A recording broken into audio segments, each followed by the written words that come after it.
Hi welcome to ആൻഡ്രൻ channel. ഇന്ന് നമ്മൾ 10th chapter 1 relations and functions ആണ് നോക്കാൻ പോകുന്നത്. അതിൽ എക്സസൈസ് 1.4 11th 1 ആണ് നോക്കാൻ പോകുന്നത്. The distance as an object travels under the influence of gravity in time t seconds is given by s of t equal to 1/2 gt square plus at plus b, where g is the acceleration due to gravity.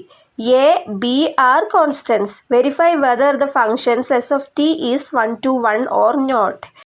തന്നിരിക്കുന്ന function 1 to 1 ആണോ അല്ലയോ എന്ന് check ചെയ്താൽ മാത്രം മതി കേട്ടോ. ഇപ്പോൾ solution നോക്കാം. സൊല്യൂഷനിൽ ഗിവൺ ഇട്ടിട്ട് നമുക്ക് തന്നിട്ടുള്ള ഫംഗ്ഷൻ എടുത്തെഴുതാം കേട്ടോ. ഇപ്പൊ ടി എന്ന് തന്നിട്ടുണ്ട്. ടിക്ക് നമുക്ക് നമ്മൾ തന്നെ വാല്യൂസ് ഇട്ട് കൊടുത്തിട്ട് ചെയ്യാം. ഇപ്പൊ ടി ഈക്വൽ ടു 0 തൊട്ട് തുടങ്ങാം. 0, 1, 2, 3 എക്സെട്ര. ഇപ്പൊ നമുക്ക് കുറച്ച് ഏതെങ്കിലും 2 3 വാല്യൂസ് മാത്രം നമുക്ക് കണ്ടുപിടിച്ച് നോക്കാം. ഇപ്പൊ ടിക്ക് പകരം നമ്മൾ ഈ വാല്യൂസ് സബ്സ്റ്റിറ്റ്യൂട്ട് ചെയ്താൽ മാത്രം മതി. അപ്പൊ 0 കൊടുത്ത് നോക്കാം. എസ് ഓഫ് 0 ഈക്വൽ ടു, ഇപ്പൊ എവിടെയൊക്കെ ടി ഉണ്ടോ അവിടെയൊക്കെ 0 സബ്സ്റ്റിറ്റ്യൂട്ട് ചെയ്യാം. അപ്പൊ 1/2 into G into T square, അപ്പൊ 0 square plus A into T, A into ടിക്ക് പകരം 0 പ്ലസ് ബി ഈക്വൽ ടു, ഇപ്പൊ ഇവിടെ 0 ആണല്ലോ, 0ന്റെ കൂടെ എന്ത് മൾട്ടിപ്ലൈ ചെയ്താലും നമുക്ക് 0 തന്നെയാണ് കിട്ടുക. അപ്പൊ ഇത് മൊത്തം മൾട്ടിപ്ലൈ ചെയ്യുമ്പോൾ 0 പ്ലസ് ഇവിടെ നമ്മൾ ഈ 0ന്റെ കൂടെ എ മൾട്ടിപ്ലൈ ചെയ്യുമ്പോഴും 0 തന്നെയാണ് കിട്ടുക. അവസാനം നമുക്ക് എന്താ ബി മാത്രമേ ഉള്ളൂ. അപ്പൊ S of 0 equal to B എന്നാണ് നമുക്ക് കിട്ടിയത്. ഓക്കെ, നെക്സ്റ്റ് നമുക്ക് 1 സബ്സ്റ്റിറ്റ്യൂട്ട് ചെയ്ത് നോക്കാം. അപ്പൊ ടി ഈക്വൽ ടു 1, അപ്പൊ S of 1 equal to 1/2 into G into T സ്ക്വയറിന് പകരം 1 സ്ക്വയർ പ്ലസ് എ ഇൻറ്റു ടിക്ക് പകരം 1 plus B equal to 1 square എന്ന് പറഞ്ഞാൽ 1 തന്നെയാണ് കേട്ടോ. 1 ഇൻറ്റു ജി ഇൻറ്റു 1 എന്ന് പറഞ്ഞാൽ നമുക്ക് ജി തന്നെയാണ് കിട്ടുക. അപ്പൊ ജി ഇവിടെ ഒരു 2 ഉണ്ട്, /2 പ്ലസ് എ ഇൻറ്റു 1 എന്ന് പറഞ്ഞാൽ എ തന്നെയാണ് പ്ലസ് ബി. എസ് ഓഫ് 1ന്റെ വാല്യൂ ഇതാണ് നമുക്ക് കിട്ടിയത്. നെക്സ്റ്റ് ടി ഈക്വൽ ടു 2 ഇട്ട് കൊടുക്കാം. അപ്പൊ S of 2 equal to 1/2 into G into T സ്ക്വയറിന് പകരം 2 സ്ക്വയർ പ്ലസ് എ ഇൻറ്റു ടിക്ക് പകരം 2 plus B equal to 1/2 into G into ഇവിടെ 2 സ്ക്വയർ എന്ന് പറഞ്ഞാൽ 2 ഇൻറ്റു 2 എത്രയാ 4 പ്ലസ് എ ഇൻറ്റു 2 എന്ന് പറഞ്ഞാൽ 2a എന്ന് എഴുതാം പ്ലസ് ബി. ഇപ്പൊ ഇവിടെ ഒരു 2 ഉണ്ട്, ഇവിടെ ഒരു 4 ഉണ്ട് അല്ലേ, നമുക്ക് ക്യാൻസൽ ചെയ്യാം. ഇപ്പൊ 2 1 ടൈം, 4 2 ടൈം, അപ്പൊ 1 ഇൻറ്റു ജി ഇൻറ്റു 2 എന്നാണ് കിട്ടുക അല്ലെ. അപ്പൊ 2g എന്ന് എഴുതാലോ. 1 ഇൻറ്റു ജി എന്ന് പറഞ്ഞാൽ ജി തന്നെയാണ്. ജി ഇൻറ്റു 2 എന്ന് പറഞ്ഞാൽ 2g plus 2a plus B. അപ്പോ എസ് ഓഫ് 2 എത്രയാണ് നമുക്ക് കിട്ടിയേ? S of 2 equal to 2g plus 2a plus B. നമുക്ക് ഇത്രയും കണ്ടുപിടിച്ചാൽ മതി, ഇത്ര തന്നെ ആവശ്യത്തിനായി. ഇനി വേണമെങ്കിൽ കണ്ടുപിടിക്കാം കേട്ടോ, പക്ഷെ ഞാൻ ഇത്രയും കണ്ടുപിടിക്കുന്നുള്ളൂ. ഇനി നമുക്ക് എന്താ ചെയ്യേണ്ടത്? ഒരു ആരോ ഡയഗ്രാം വരയ്ക്കണം അല്ലെ. ക്വസ്റ്റ്യനിൽ എസ് ഓഫ് ടി എന്ന് പറയുന്നത് 1 to 1 ഫംഗ്ഷൻ ആണോ എന്നല്ലേ ചോദിക്കുന്നത്. അപ്പൊ അത് കണ്ടുപിടിക്കണമെങ്കിൽ നമുക്കൊരു ആരോ ഡയഗ്രാം വരയണം. ഇപ്പോൾ നമുക്ക് ടി എത്രയാ കിട്ടിയ? ടിക്ക് നമ്മൾ 0 1 2 3 ഒക്കെ കൊടുത്തു കേട്ടോ. എസ് ഓഫ് ടി എന്ന് പറയുമ്പോൾ നമുക്ക് എത്രയാ കിട്ടിയേ? 0 കൊടുത്തപ്പോൾ നമുക്ക് എത്രയാ കിട്ടിയേ? ബി. അടുത്തത് എസ് ഓഫ് 1 കൊടുത്തപ്പോൾ g/2 plus A plus B. അടുത്തത് 2 കൊടുത്തപ്പോൾ 2g plus 2a plus B. അപ്പൊ നമ്മൾ ഇത്രേ കണ്ടുപിടിച്ചുള്ളൂ, ബാക്കി എക്സെട്ര ഇട്ട് കൊടുക്കാം.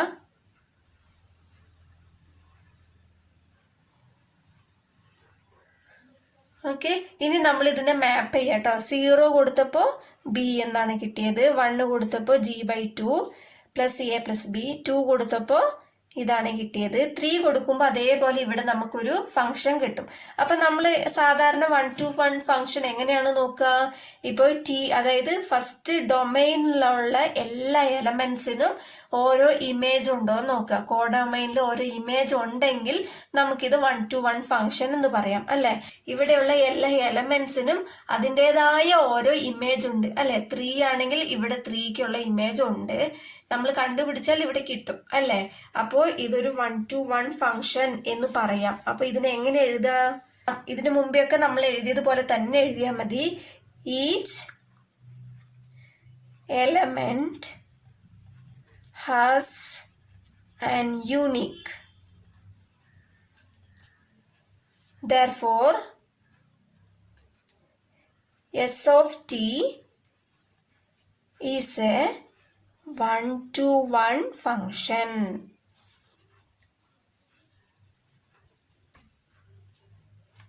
Next 12th one ആണ്. The function t which maps temperature in Celsius C into temperature in Fahrenheit F is defined by t of c equal to f, where f equal to 9/5 c plus 32. Find subdivisions ഇവിടെ തന്നിട്ടുണ്ട്. അപ്പോൾ ഇതെല്ലാം നമ്മൾ കണ്ടുപിടിക്കണം. Okay, സൊല്യൂഷനിൽ നമ്മൾ ക്വസ്റ്റ്യനിൽ തന്നിട്ടുള്ളത് അതുപോലെ തന്നെ എടുത്തെഴുതി. F equal to 9/5 c plus 32 ആണ് തന്നിട്ടുള്ളത്, അതുപോലെ എടുത്തെഴുതി. പിന്നെ നമുക്കൊരു കാര്യം കൂടി തന്നിട്ടുണ്ട്, T of C equal to F എന്ന്. അപ്പോൾ സി എന്ന് പറഞ്ഞാൽ സെൽഷ്യസ് എന്ന് തന്നിട്ടുണ്ട്. ഇപ്പോൾ എഫ് എന്ന് പറഞ്ഞാൽ ഫാരൻഹൈറ്റ് എന്ന് തന്നിട്ടുണ്ട് കേട്ടോ. സെൽഷ്യസ് എന്ന പോലെ തന്നെ ഫാരൻഹൈറ്റ് എന്ന് പറയുന്നത് ഒരു ടെമ്പറേച്ചർ ആണ്. First sub division T of 0 ആണ് കണ്ടുപിടിക്കേണ്ടത്. അതായത് ടി ഓഫ് 0. അപ്പൊ സിക്ക് പകരം നമ്മൾ 0 ഇട്ട് കൊടുത്തിട്ട് കണ്ടുപിടിക്കണം. അപ്പൊ ഇവിടെ എവിടെയൊക്കെ സി ഉണ്ടോ അവിടെയൊക്കെ 0 നമ്മൾ സബ്സ്റ്റിറ്റ്യൂട്ട് ചെയ്യണം. T of 0 equal to F equal to 9/5. സിക്ക് പകരം എന്ത് കൊടുക്കണം? 0 കൊടുക്കണം. 0 plus 32 ഈക്വൽ ടു 9/5 into 0 എന്ന് പറഞ്ഞാൽ എത്രയാ? 0 കൊണ്ട് എന്ത് തന്നെ മൾട്ടിപ്ലൈ ചെയ്താലും നമുക്ക് 0 ആണ് കിട്ടുക. അപ്പൊ ഇത് മൊത്തം 0 ആയി പോകും. അപ്പം ബാലൻസ് നമുക്ക് ഇവിടെ 32 മാത്രമേ ഉള്ളൂ. 32 എന്ന് കിട്ടും. അപ്പൊ ടി ഓഫ് 0 നമുക്ക് എത്രയാ കിട്ടിയ? 32. എഫ് ഈക്വൽ ടു എന്ന് പറഞ്ഞിട്ടല്ലേ തന്നിരിക്കുന്നത്. അപ്പൊ F equal to 32 degree Fahrenheit എന്ന് എഴുതാം. ഓക്കെ, ഇതൊരു ടെമ്പറേച്ചർ ആണ്. അപ്പൊ ഇതേപോലെയാണ് എഴുതേണ്ടത്. ഇതാണ് ഇതിന്റെ ആൻസർ കേട്ടോ. ഇങ്ങനെ തന്നെ എഴുതണം. Next sub division T of 28 ആണ് കേട്ടോ. അപ്പൊ എഫ് ഈക്വൽ ടു 9/5. ഇവിടെ സി ആണുള്ളത്. അപ്പൊ സിക്ക് പകരം നമ്മൾ എന്ത് കൊടുക്കണം? 28 കൊടുക്കണം. അപ്പൊ സിക്ക് പകരം 28 പ്ലസ് 32 ഈക്വൽ ടു 9 into 28 എത്രയാണ് നമുക്ക് കിട്ടുക? 252 ആണ് കിട്ടുക കേട്ടോ. By 5 plus 32. ഇനി നമുക്ക് ഇതിന് എന്ത് ചെയ്യണം? ഇത് ക്രോസ് മൾട്ടിപ്ലൈ ചെയ്താൽ മതി. അപ്പൊ 252 അങ്ങനെ തന്നെ വരും. 5 into 32 എന്ന് വരുമ്പോ എത്ര കിട്ടുക? ഇവിടെ ഒരു പ്ലസ് ഉണ്ടല്ലോ. Plus 5 into 32 160 by whole divided by 5. ഇങ്ങനെയാണ് ക്രോസ് മൾട്ടിപ്ലൈ ചെയ്യുമ്പോൾ എഴുതേണ്ടത് കേട്ടോ. അപ്പൊ ഇതിനെ ഇങ്ങോട്ടേക്ക് മൾട്ടിപ്ലൈ ചെയ്തിട്ട് ബൈ 5 രണ്ടിനും കൂടെ ചേർത്ത് എഴുതണം. ഓക്കെ, ഈക്വൽ ടു ഇപ്പൊ 252 പ്ലസ് 160 എത്രയാ നമുക്ക് കിട്ടുക? 412 ആണ് കേട്ടോ. ബൈ 5. ഇനി ഇതിനെ നമുക്ക് ഡിവൈഡ് ചെയ്യുമ്പോൾ എത്രയാ കിട്ടുക? 412 ഡിവൈഡഡ് ബൈ 5. അപ്പൊ 4ൽ 5 പോകില്ല. അപ്പൊ 41 എടുക്കാം. 41ൽ 8 ടൈം അല്ലെ. 8 5s are 40. 41 മൈനസ് 41. ഇവിടെ ഒരു 2 ഉണ്ട്, അത് ഇറക്കി എഴുതാം. അപ്പൊ 12. 12ൽ 5 എത്ര ടൈംസ് ആ? 2 ടൈം. 2 5s are 10. ബാലൻസ് നമുക്ക് 12 മൈനസ് 10 എത്രയാ കിട്ടിയ? 2 ആണ്. അപ്പൊ ഇവിടെ നമുക്ക് ഇറക്കി എഴുതാൻ ഒന്നുമില്ല അല്ലെ. അപ്പൊ ഇവിടെ നമുക്ക് 0 ചേർത്ത് കൊടുക്കാം. ഇവിടെ 0 ചേർക്കുമ്പോൾ മേലെ ഒരു പോയിന്റ് ഇട്ട് കൊടുക്കണം. അപ്പോ 20ൽ 5 എത്ര ടൈമാണ്? 4 ടൈം. 4 5s are 20 minus 20 0. ഇപ്പം നമുക്ക് ഇതിന് എത്ര കിട്ടിയത് 82.4. അപ്പോൾ ഇതിനെ നമുക്ക് എങ്ങനെ എഴുതുക? F equal to 82.4 degree ഫാരനൈറ്റ്.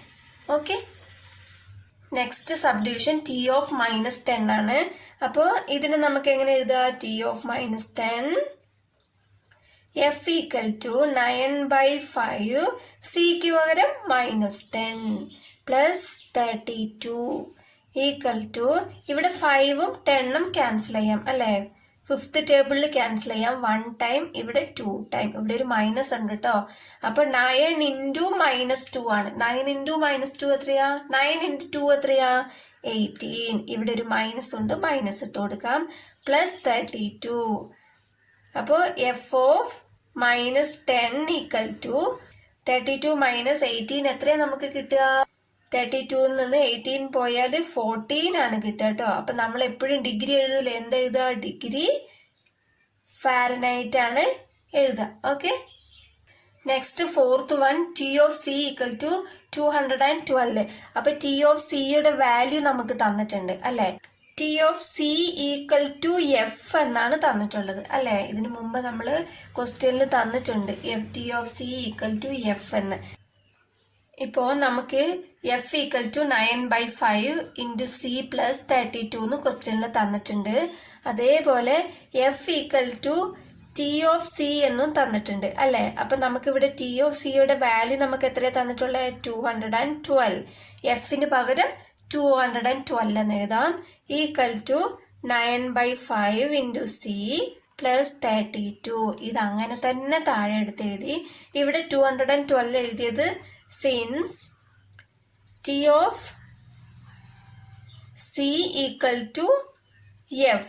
നമുക്ക് ക്വസ്റ്റ്യനിൽ തന്നിട്ടുണ്ട് T ഓഫ് C എഫിനോട് ഈക്വൽ ആണെന്ന്. അപ്പോൾ F equal to T of C. T of സിയുടെ വാല്യൂ 212 ആണ്. നെക്സ്റ്റ് നമുക്ക് ഈ 32 ഇപ്പുറത്തോട്ട് കൊണ്ടുവരാം. ഇപ്പം 212, 32 ഇങ്ങോട്ട് വരുമ്പോൾ -32 ഈക്വൽ ടു 9/5 ഇൻറ്റു C. എത്രയാ? 180 ആണ് കിട്ടുന്നത് കേട്ടോ. 180 ഈക്വൽ ടു 9/5 ഇൻറ്റു C. ഇനി നമുക്ക് 9/5 എന്ന് പറയുന്നത് ഇപ്പുറത്തോട്ട് കൊണ്ടുവരാം. C ആണ് നമുക്ക് കണ്ടുപിടിക്കേണ്ടത്. അപ്പൊ 9/5 ഇപ്പുറത്തോട്ട് കൊണ്ടുവന്നാൽ ഇത് റെസിപ്രോക്കൽ ആയിട്ട് മാറും അല്ലെ? 180 ഇൻറ്റു 9/5 ഇപ്പുറത്തോട്ട് വരുമ്പോൾ 5/9 എന്ന് കിട്ടും. Okay, equal to C. ഇപ്പൊ നമുക്ക് 180യും 9ഉം ക്യാൻസൽ ചെയ്യാൻ പറ്റും. 1 9 is 9, 2 9s are 18. ഇവിടെ ഒരു 0 ഉണ്ട്, 0 ചേർക്കാം. 20 ഇൻറ്റു 5, 20 ഇൻറ്റു 5 എത്രയാ? 100. അപ്പൊ 100 ഈക്വൽ ടു C. അപ്പൊ സിയുടെ വാല്യൂ നമുക്ക് എത്ര കിട്ടിയ? 100. C equal to 100. ഇപ്പൊ ഇവിടെ C ആണ് നമുക്ക് തന്നിട്ടുള്ളത് അല്ലെ? അപ്പൊ 100 ഡിഗ്രി സെൽഷ്യസ് എന്നായിട്ടുണ്ട് കേട്ടോ. ഫാരനൈറ്റ് ഇടാൻ പാടില്ല. സിയുടെ വാല്യൂ ആണ് നമുക്ക് ഇവിടെ തന്നിട്ടുള്ളത്. അപ്പൊ സെൽഷ്യസ്. നെക്സ്റ്റ് ഫിഫ്ത്ത് വൺ നമുക്ക് ഇവിടെ തന്നിട്ടുള്ള എന്താ? The temperature when the Celsius value is equal to the Fahrenheit value. അപ്പോൾ സെൽഷ്യസ് വാല്യൂം ഫാരനൈറ്റ് വാല്യൂം ഈക്വൽ ആണെന്നാണ് പറഞ്ഞിരിക്കുന്നത്. നമുക്ക് നോക്കാം. ഇപ്പോൾ നമുക്ക് തന്നിട്ടുള്ള ഫംഗ്ഷൻ അതുപോലെ തന്നെ എടുത്തെഴുതി. സെൽഷ്യസ് ഈക്വൽ ടു ഫാരനൈറ്റ് എന്ന് തന്നിട്ടുണ്ട്. അതാണ് C ഈക്വൽ ടു F എന്ന് എഴുതിയത്. ഇനി നമുക്ക് ഇവിടെ C ഉള്ളിടത്ത് ഈ F സബ്സ്റ്റിറ്റ്യൂട്ട് ചെയ്താൽ മതി കേട്ടോ. അപ്പോൾ F ഈക്വൽ ടു 9/5. ഈ സിക്ക് പകരം എന്ത് കൊടുക്കണം? F കൊടുക്കണം. അപ്പൊ ഇവിടെ F പ്ലസ് 32. ഇപ്പോൾ ഇവിടെ താഴെ 5 ഉള്ളതുകൊണ്ട് നമുക്ക് ഡിവൈഡിലുള്ളതൊക്കെ അങ്ങ് ക്യാൻസൽ ചെയ്യാം. അപ്പോൾ multiply 5 on both sides. We get, ഇപ്പോൾ 5 കൊണ്ട് മൾട്ടിപ്ലൈ ചെയ്യുമ്പോൾ എന്താ വരിക? ഇൻറ്റു 5. 5 കൊണ്ട് മൾട്ടിപ്ലൈ ചെയ്യുമ്പോൾ F ഇൻറ്റു 5. അപ്പോൾ 5F ഈക്വൽ ടു, ഇവിടെ 5 കൊണ്ട് മൾട്ടിപ്ലൈ ചെയ്യുമ്പോൾ ഞാൻ എഴുതാം 5 ഇൻറ്റു 9/5F എന്ന് വരുമല്ലോ. 5 into 9/5 into F plus 5 into 32 ഇങ്ങനെ വരുമല്ലോ. Equal to 5F equal to 5ഉം 5ഉം ക്യാൻസൽ ആകും. ബാലൻസ് ഇവിടെ എത്രയുണ്ടാവുക? 9F plus 5 into 32. 5 ഇൻറ്റു 32 നമുക്ക് എത്രയാണ് കിട്ടുക? 160. ഇപ്പോൾ നമുക്ക് ഇവിടെ എഫ് ഇവിടെ എഫ് ഉണ്ട് അല്ലേ? അപ്പോൾ ഈ 9F നമുക്ക് ഇങ്ങോട്ടേക്ക് കൊണ്ടുവരാം. 9F നമുക്ക് ഇങ്ങോട്ടേക്ക് കൊണ്ടുവരുമ്പോൾ എന്ത് വരും? 5F minus 9F equal to ഇവിടെ ഒരു 160 ഉണ്ടല്ലോ, 160 അതുപോലെ തന്നെ എഴുതാം. ഇപ്പോൾ 5Fൽ നിന്ന് 9F പോയാൽ എത്രയാ? 9ൽ നിന്ന് 5 പോയാൽ എത്രയാ? 4 അല്ലേ? ഇപ്പൊ ഗ്രേറ്റർ നമ്പറിന്റെ വാല്യൂ എത്രയാ? മൈനസ്. ഇവിടെ 2ൽ എഫ് ഉള്ളതുകൊണ്ട് എഫ് ഇടാം. Okay, equal to 160. ഇനി എഫ് ആണ് നമ്മൾ കണ്ടുപിടിക്കേണ്ടത്. അപ്പൊ എഫ് കണ്ടുപിടിക്കുമ്പോൾ എഫ് ഈക്വൽ ടു ഇവിടെ ഒരു 160 ഉണ്ടല്ലോ, -4 ഇങ്ങോട്ട് വരുമ്പോൾ ഇവിടെ മൾട്ടിപ്ലിക്കേഷനിലാണ് നിൽക്കുന്നത് അല്ലേ? അപ്പൊ ഇങ്ങോട്ട് വരുമ്പോൾ ഡിവിഷൻ ആകും. അപ്പൊ ഡിവൈഡഡ് ബൈ -4. ഇനി നമുക്കിത് ക്യാൻസൽ ചെയ്യാലോ. 1 4 is 4, 4 4s are 16. ഇവിടെ ഒരു 0 ഉണ്ട്, 0 ഇട്ട് കൊടുക്കാം. ഇവിടെ മൈനസ് ഉണ്ട് കേട്ടോ, മറക്കരുത്. ഇപ്പൊ നമുക്ക് എങ്ങനെ കിട്ടുക? എഫ് ഈക്വൽ ടു ഇവിടെ ഒരു മൈനസ് ഉണ്ട്, -40 ഡിഗ്രി. ഇവിടെ എഫ് ആണ് തന്നിട്ടുള്ളത് അല്ലെ? അപ്പൊ ഇവിടെ ഡിഗ്രി ഇട്ടിട്ട് എഫ് ഇട്ട് കൊടുക്കുക. ഫാരനൈറ്റ് ആണ്. ഇപ്പൊ നമുക്ക് സി ഈക്വൽ ടു എത്രയാ? എഫും സിയും ഈക്വൽ ആണെന്ന് നമ്മൾ നേരത്തെ തന്നിട്ടുണ്ട് അല്ലെ? അപ്പൊ സി ഈക്വൽ ടു ഇത് തന്നെ, -40 ഡിഗ്രി. ഇവിടെ എഫ് എന്ന് കൊടുക്കുമ്പോൾ നമ്മൾ ഇവിടെ സി എന്ന് കൊടുക്കണം. Okay, C. ഇവിടെ എഫ് എന്ന് കൊടുത്തപ്പോൾ ഇവിടെ സി എന്ന് കൊടുത്തു. ഇവിടെ സി ആയതുകൊണ്ട് ഇവിടെ സി എന്ന് കൊടുത്തു. Since C equal to F. ഇനി അവസാനം നമുക്ക് സെന്റൻസ് എഴുതാം. ക്വസ്റ്റ്യനിൽ എന്താണോ തന്നത് അത് തന്നെ എടുത്ത് എഴുതാം കേട്ടോ. അപ്പൊ therefore the temperature when the Celsius value is equal to the Fahrenheit value. എന്താണ് നമ്മൾ കണ്ടുപിടിച്ചത്? ഈസ് -40 ഡിഗ്രി അല്ലേ? അപ്പൊ ഇത് ക്വസ്റ്റ്യനിൽ അതേ സെന്റൻസ് തന്നെ എടുത്ത് എഴുതിയിട്ടുണ്ട്. അവസാനം ഒരു -40 ഡിഗ്രി മാത്രം എടുത്ത് എഴുതിയാൽ മതി കേട്ടോ. ഇത്രേ ഉള്ളൂ. മനസ്സിലായെന്ന് വിശ്വസിക്കുന്നു. സബ്സ്ക്രൈബ് ചെയ്യാത്തവർ സബ്സ്ക്രൈബ് ചെയ്യാൻ മറക്കരുത്. ഷെയർ ചെയ്യാനും ലൈക്ക് ചെയ്യാനും മറക്കരുത്. എന്തെങ്കിലും ഡൗട്ട് ഉണ്ടെങ്കിൽ കമന്റ് ചെയ്യാൻ മറക്കല്ലേ. താങ്ക്